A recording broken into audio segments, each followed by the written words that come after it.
Nous sommes à Vottem, près de Liège. Maria Castano est une femme heureuse. Elle prépare un dîner en amoureux avec son mari. Pourtant, ce simple événement a failli ne jamais voir le jour. Il y a 3 ans, elle a frôlé la mort. J'avais 53 ans quand les médecins m'ont découvert un cancer du poumon en phase avancée. Dans le meilleur des cas, il ne me restait que 2 ans à vivre. J'avais peur de ne plus voir mes enfants, mon mari, mes petits-enfants. En fait, j'avais peur de mourir. Pour tenter de contrecarrer la maladie, les médecins lui proposent un traitement lourd, associant chimiothérapie et radiothérapie. Je supportais très mal le traitement de chimiothérapie. En plus de m'avoir fait perdre les cheveux, j'étais vraiment à bout de force, c'était très fatigant. Mais le pire, ça a été quand j'ai développé une inflammation de l'ésophage due à la radiothérapie. J'étais vraiment à bout de force. Malheureusement, les résultats espérés ne sont pas au rendez-vous. Son médecin décide rapidement d'arrêter le traitement. Effectivement, la tumeur n'avait que très peu réduit de volume. On observait ici, avant traitement, sa dimension. Après traitement de chimiothérapie et de radiothérapie, c'est presque les mêmes images. Très efficace. Et de plus, la patiente devenait de plus en plus ennuyée avec des effets secondaires vraiment importants. On devait arrêter le traitement. On le sait, avec la chimiothérapie classique, on injecte des produits qui vont s'attaquer au noyau des cellules cancéreuses pour les détruire.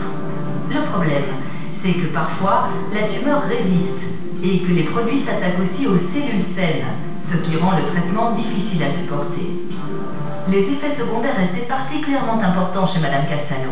J'ai refusé de poursuivre le traitement avec l'accord du docteur Bosquier, malgré le danger d'une mort rapide.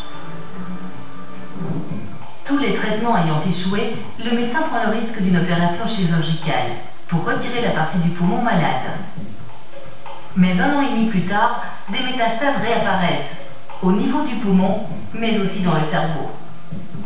Pour Maria, l'espoir disparaît presque.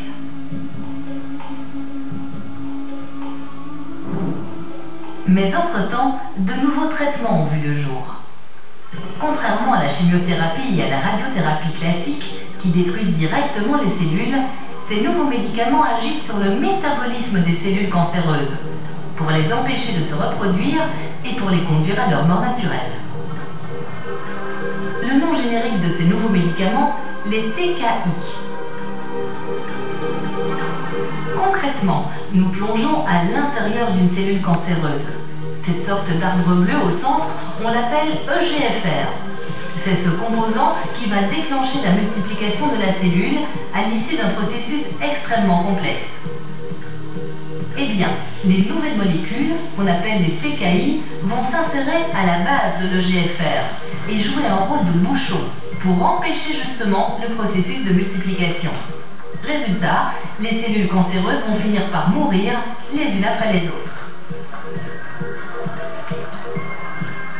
Madame Castano présentait toutes les conditions nécessaires pour recevoir ce traitement.